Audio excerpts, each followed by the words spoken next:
A black belt sensei falls just a few inches because the janitor tells him to move his big toe. The correction uncovers a fracture in the dojo's past. The founding stance was quietly rewritten, and the man pushing the mop is the last living witness. If this were a video, before we begin, like, share, and drop a comment with where you're watching from and what time it is. Midnight practice in Manila. Dawn stretches in Nairobi. Let's train together. By the time the evening class lines up, the dojo floor is a mirror. You could see your breath in the reflected fluorescent light if you looked hard enough.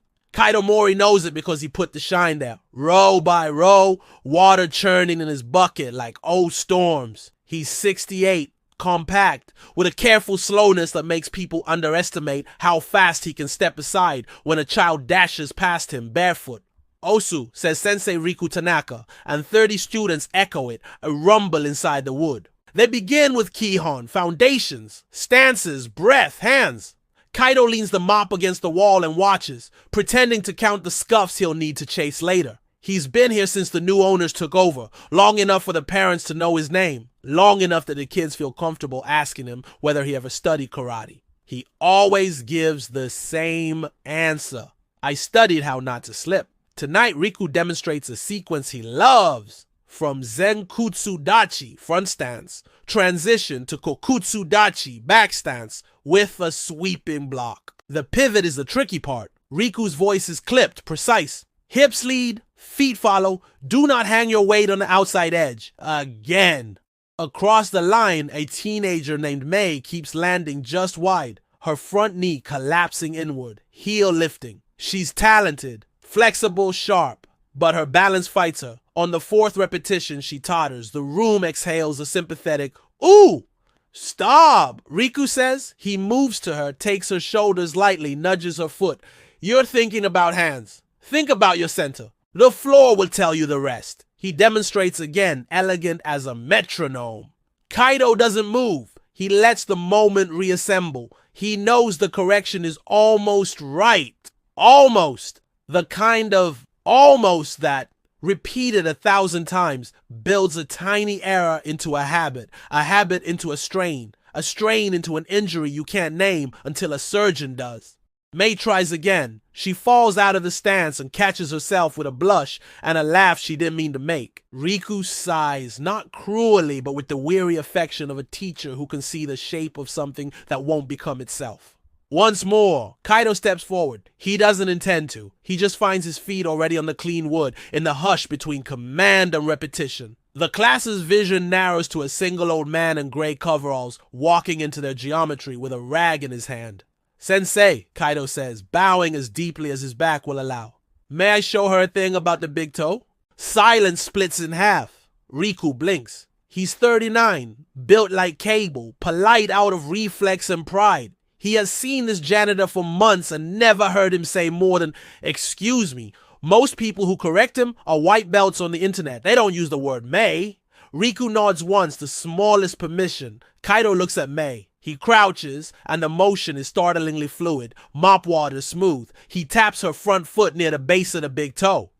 "Press here," he says, like you want to leave a fingerprint on the floor. Not the whole foot, not the heel, just this. His voice is dry as paper and kind. Mei shifts. "Like this?"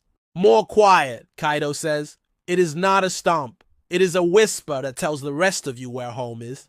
He places 2 knuckles lightly against her hip.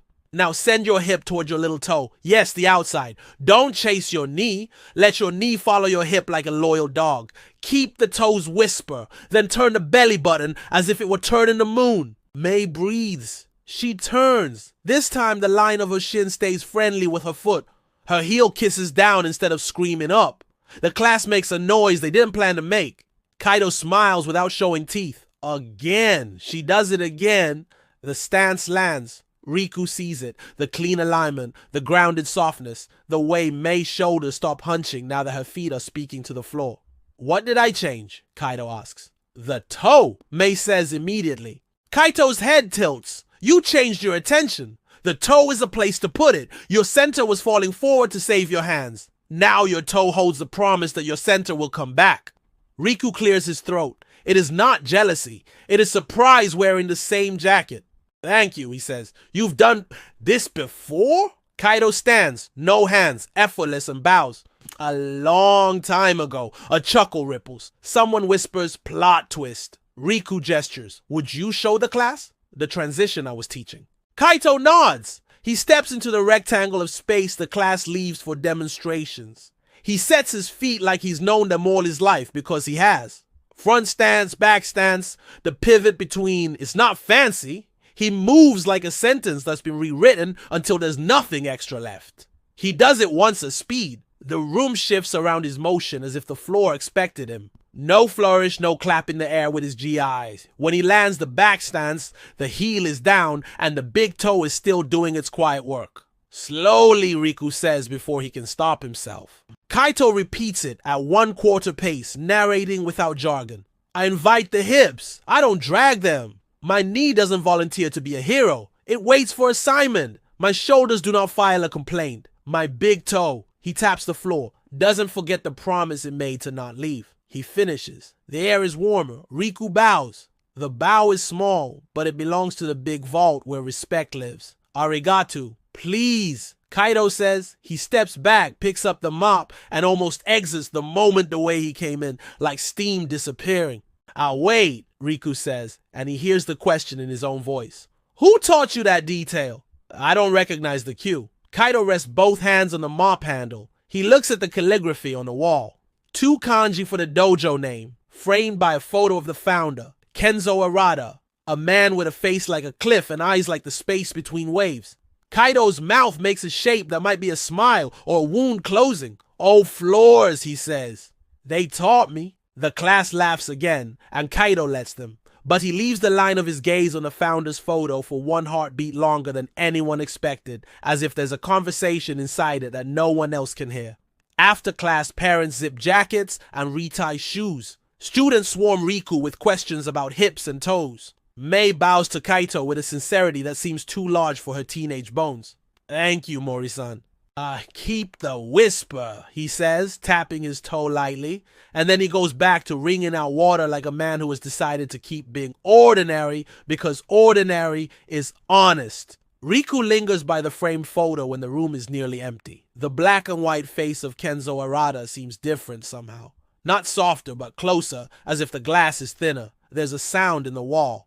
Not a mystical hum, just wood settling. But Riku shivers. He's not an arrogant man. He's a teacher who chose lineage over trophies, who thought he understood where the line started and ended. Yet a janitor walked into his class and slid a stone under the foundation of his understanding with 2 knuckles and a sentence about a toe. He turns the mop bucket toward the storage closet. Mori-san, he says, do you have time for tea?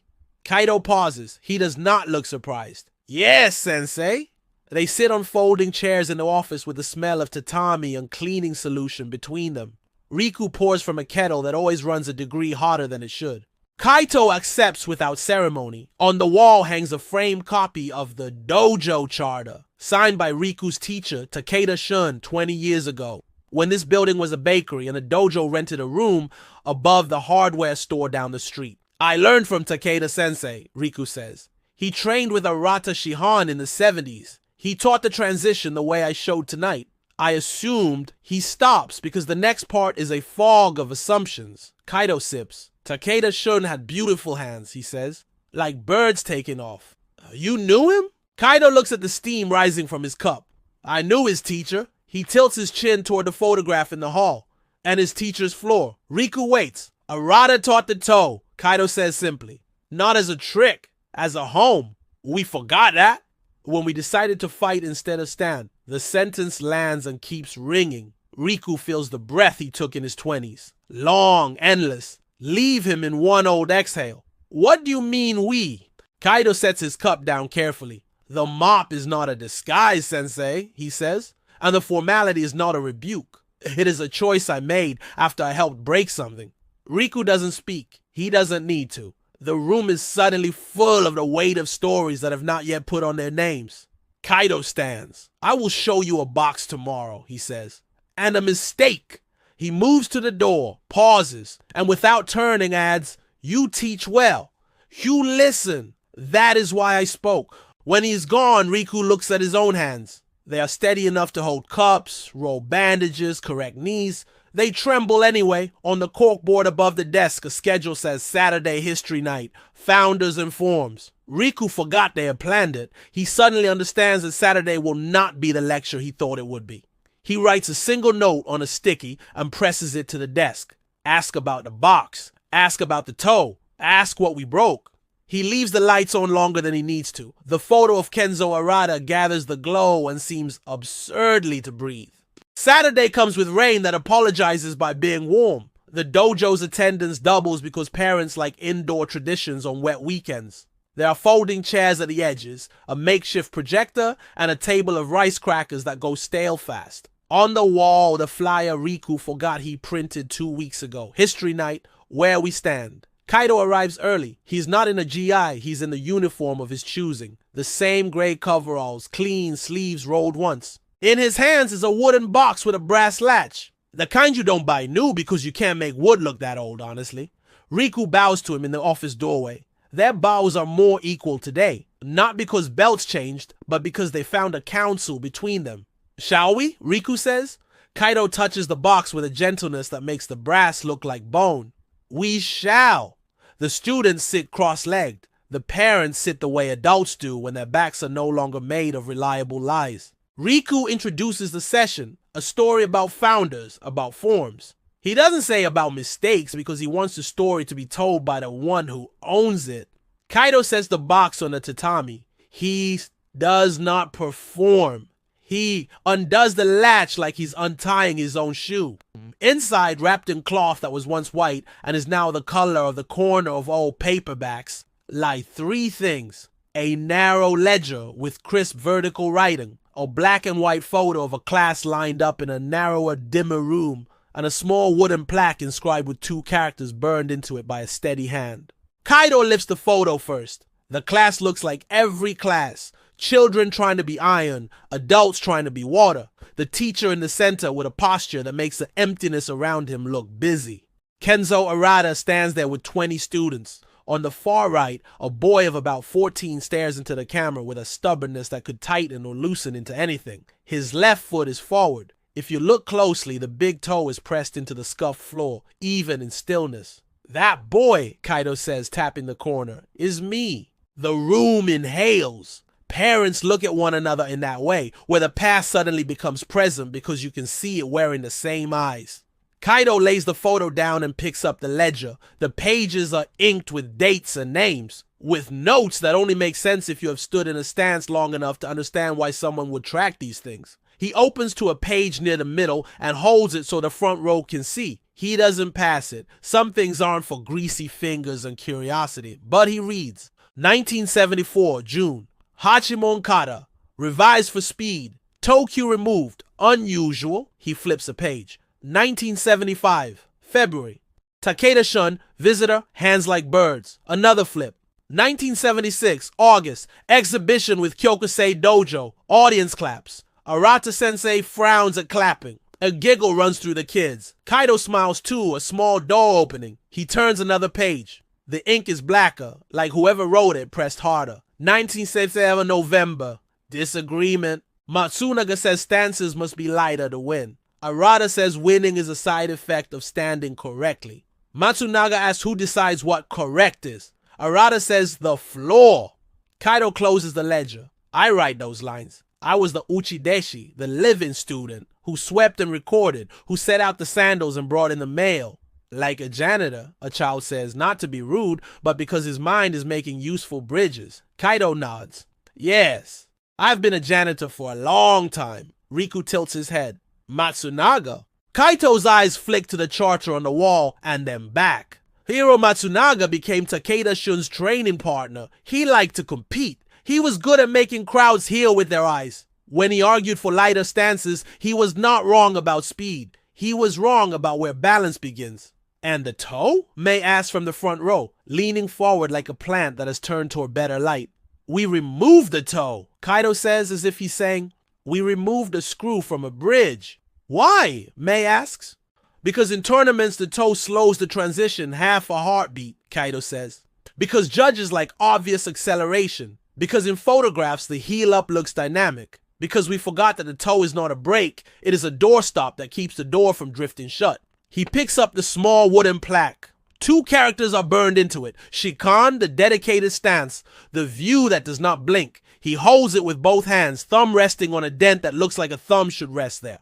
Arata kept this above the showman in the old dojo, Kaido says. When he died, the plaque went missing. Some said a rival dojo took it to shame us. Some said the family sold it. Neither is true. I hid it because I was ashamed. He sets the plaque down like setting down a name you've been carrying in your teeth. The room's quiet deepens. Riku feels his own teacher's hand on his shoulder from 20 years and 1,000 classes ago, saying, "Trust what you feel," and then verify it on the floor. He feels the hand move away and the floor waiting to answer. What did you do?" Riku asks. The question is not an indictment. It's the part of the story everyone knows is coming. After Arata died, Kaido says, Matsunaga and I argued about the meaning of Shikan. He said it meant focus so hard you pierce the world. I said it meant stand so honestly the world cannot push you out of yourself. One night I changed the ledger. I removed the toe cue from the teaching notes. I agreed to the faster stance. I told myself we were honoring Arata by keeping the dojo alive in a world that wanted spectacle. He looks at Mei. It is very easy to lie when your lie looks like progress. Kaido breathes. Within 2 years, half the students had knee problems. Small at first, then meaningful. They thought the pain was proof of effort. I told myself the same. Then one boy, he was a little older than you, Mei, tore his meniscus in a pivot. He looked at me as if I'd left a rake in the grass and told him to run. Kaido's hands are steady. His voice is not. I took this plaque. I put it in a box. I left the dojo the next morning and did not teach again. I learned how to keep floors dry so people wouldn't slip. That was the kind of responsibility I could trust myself with. I am not telling you this to make you sad. I am telling you because the lie is still in the room. He turns the plaque so the characters face the class. The toe is not about tradition. It is about anatomy listening to gravity without bravado. If we restore it, we restore more than a cue. A parent raises a hand out of habit. Excuse me, if you knew this, why wait until now? Kaito nods as if he expected the question, because of course he did. Because I watched, he says. Sensei Riku does not teach to be adored. He teaches to be understood. He listens. He did not try to make you fast before you learn to be honest. And Mei's laugh when she stumbled was not a defense. It was a release. That is a room where truth can be set down without breaking. Riku's throat tightens. He bows reflexively. Thank you. From the back, an old woman who has attended 3 classes and speaks in aphorisms calls out, "Show us the difference. Our knees are listening." Kaido chuckles. Yes, he says, let us teach the knees. They stand. Riku and Kaido face one another, the class a wide-eyed amphitheater. Riku performs a transition as he learned it. Light on the heel, pivot quick. Weight rolling across the outside of the back foot. It looks sharp. It would score. Kaido nods. Fast, he says. Now press here. He reaches with 2 fingers and touches the base of Riku's big toe. Let the toe whisper. Invite the hip. Turn the belly button. Do not lift until the floor asks you to. Riku moves. It feels to him like stepping over a threshold without scraping the door jamb. The speed is not slower. It is distributed differently, like the difference between a stone skipping and a stone settling exactly where it intends to live. Now push me, Kaido says, setting his stance with a toe cue on, his spine a string from skull to heel. Riku applies pressure at the shoulders. With the toe off, Kaido slides. With the toe on, he doesn't. The difference is absurd to argue with. The class murmurs as if a magician just revealed that the trick was gravity and consent. Kaido steps aside. This is the twist, he says, gesturing to the plaque. The history you learned, our lineage, is not broken. It is incomplete. We did not lose Arata's stance. We hid it because we wanted applause. We can stop hiding now. He lifts the plaque and looks at Riku. The invitation is palpable. It should be hung again. Riku's palms sweat. He's not thinking about his teacher's pride or his own belt. He's thinking about knees, hips, toes, and the truth in ledgers. He takes the plaque with both hands like receiving a newborn. Osu, he says, we hang it tonight. From the corner, someone claps. It becomes more clapping than the dojo usually allows. This time, Riku does not mind. The applause is not for speed, it is for standing. After the formal session, parents drift toward errands, kids toward rice crackers. May stays, practicing transitions with the toe whisper, right in the queue into places she has not yet learned how to name. The rain outside remembers to be rain again. Kaito returns the ledger to the box but doesn't close it yet. He watches the room the way a gardener watches a plot where a plant has decided to grow once it has finally found the sun. Riku approaches. "Mori-san," he says, "you said you helped break something. You have helped fix it." Kaito's smile shows teeth this time. "We have helped fix it," he says, "but there's one more thing I've not told you." He taps the ledger's inside cover. Written there, faded but legible, is a name in a careful hand. Mori Kiyoshi. Below it, another name, Arada Kenzo. Between them, a single character, no, the possessive, followed by two smaller characters. Ko, child. The room tilts even though the floor is steady. Riku looks up. "You, Kenzo Arata, was my father," Kaito says quietly. "Not the father who raised me, but the one whose floors I chose to clean. I kept that secret because I distrusted what it would do to rooms like this. History turns into crowns fast. I prefer mops." The truth doesn't explode. It settles. Some students gasp. Most simply stare and begin to draw lines between the photo and the man, between the plaque and the toe, between lineage as bragging rights and lineage as responsibility. Riku bows deeper than before. It is not for a founder's son. It is to a man who chose to earn his presence each day with a bucket and a choice to speak only when speaking served the art. "Then," Riku says, "let us hang your father's word, and tomorrow start again." Kaito nods. He closes the box and lifts it like a small altar. He walks toward the showman, the wall where the founders watch without blinking, and waits for Riku to bring the nails. They do not make a spectacle of it. No social media post, no press release. Just a Saturday night after the last class, when the humidity has had its say, and the wood smells like a ship that docked earlier than expected. Riku stands on a small step stool. Kaito holds the plaque in both hands. May is there because she asked to help, and because when you ask to help on nights like this, people remember your name in the right way for the right reasons. "Here?" Riku asks, marking the wall with a faint pencil dot. "Higher," Kaito says softly. "Let it look down at us without looking down on us." Riku shifts the dot and drills.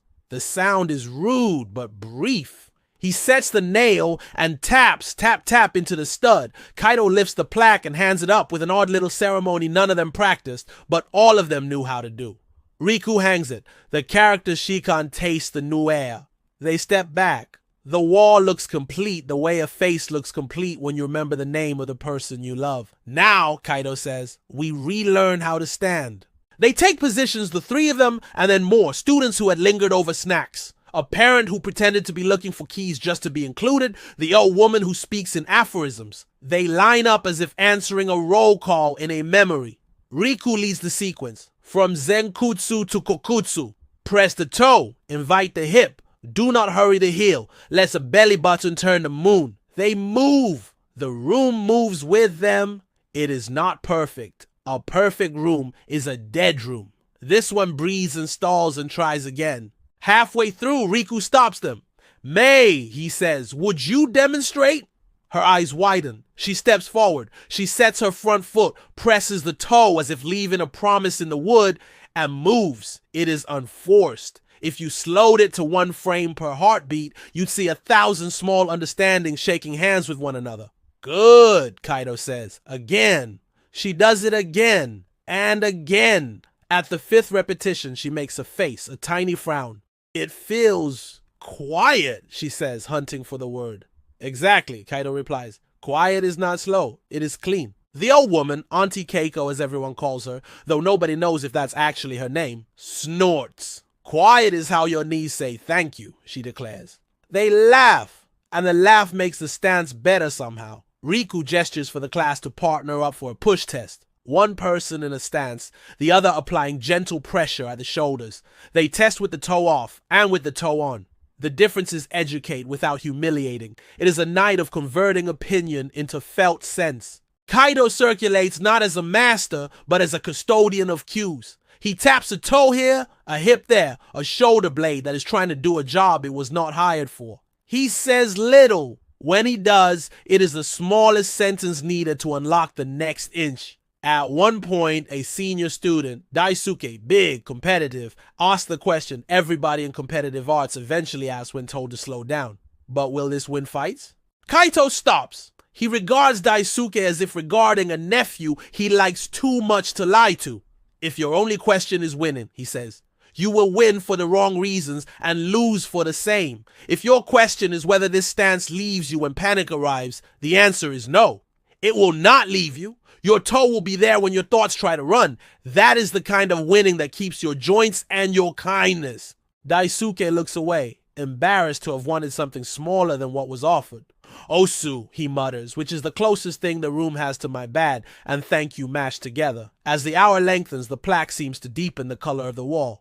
Riku catches himself glancing at it between corrections, the way sailors glance at a lighthouse even when they know the route by heart. It is not superstition. It is orientation. When the last student bows out, it is late enough that the rain has turned from warm to thoughtful. The three of them remain, Riku, Kaido, and Mei, who is closing windows because she's the sort of person who closes windows in rooms that matter. Tell me something about Arata Shihan, Riku says as they collect stray mitts, and he uses the honorific because tonight feels like the right night to use the right words the right way. Kaito considers. He whistled when he mopped, he says finally. Terribly. He could not carry a tune in his hands, only on the floor. He said the mop taught him more about stances than any opponent. He said, the floor is always honest. Riku laughs. He wants to cry. Relief, gratitude, the comfort of not having to pretend lineage is a straight shining sword when it is actually a rope braided from good intentions and mistakes. I wish I'd met him. You are meeting him, Kaido says, tipping his head toward the plaque. And then toward Mei, pressing the window latch with a quiet little click. He's a man in this room, like you, like me. Let us not make a statue when we can make a practice. Mei turns. Mori-san, she asks, do you ever miss teaching? Kaido looks at his hands. They are calloused in the places where mops and brooms ask for rent. They are also the hands of a boy who once pressed his toe into the floor and thought the world had finally stopped shaking. I miss sweeping more than I miss talking, he says. But I'm not opposed to pointing at a toe sometimes. Then point often, Riku says. It is not a command. It is a permission and a request wrapped together. Kaido nods.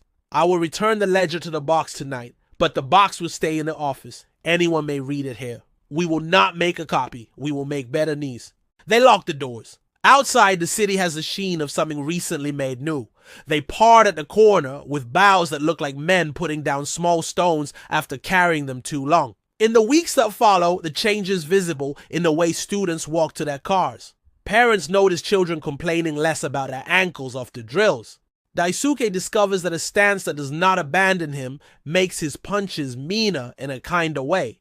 Mei writes toe whisper on a sticky and hides it in her shoe as a private joke with herself. Riku rewrites the curriculum. He does not burn what came before, he annotates it. He adds a page to the charter. Amendment. We will prefer what we feel on the floor to what we imagine in a mirror. He asks Kato to teach a monthly foundations lab, and Kato agrees on the condition that he never stops being responsible for the shine on the wood. One evening a month later, a man appears at the threshold during open mat. He's in his 50s, expensive windbreaker, eyes that have learned too many ways to measure rooms. He watches Riku teach the toe and makes a face that tries to be polite but fails. When class ends, he introduces himself as Hiro Matsunaga. You could feel the past try to stand up. Kaido steps forward, not in anger, not in triumph, just in personhood. Matsunaga opens his mouth to say a rehearsed line about innovation and relevance and the necessity of changing what must be changed. Kaido interrupts, not rudely with a single sentence. He has earned the right to speak. We hung Shikan again, he says. Come stand with us. Or don't. But don't pretend the floor changed its opinion while we were chasing applause. Matsunaga looks at the plaque. He looks at Mei's stance. He looks at Riku, who does not offer his hand or withdraw it. He looks at Kaido's toes. Something in him sags, a kind of tiredness that ambition never knows how to diagnose. He would have liked this, he says finally, and by he, everyone knows he means the man whose photograph stopped breathing and then started again. Then stay for tea, Riku says, the host and the student braided. You can tell us about his terrible whistling. Matsunaga huffs a laugh he didn't plan. He stays. They drink. They talk. The legend turns back into a person, and the person turns back into a lesson, and the lesson turns back into a stance. Late, after they have left and the last light is turned off, Kaido sweeps. He whistles badly. The floor, honest as ever, hums under the broom. In the dark, the placards characters are two warm squares of not quite black. Kaido presses his big toe into the wood and thanks it for not leaving.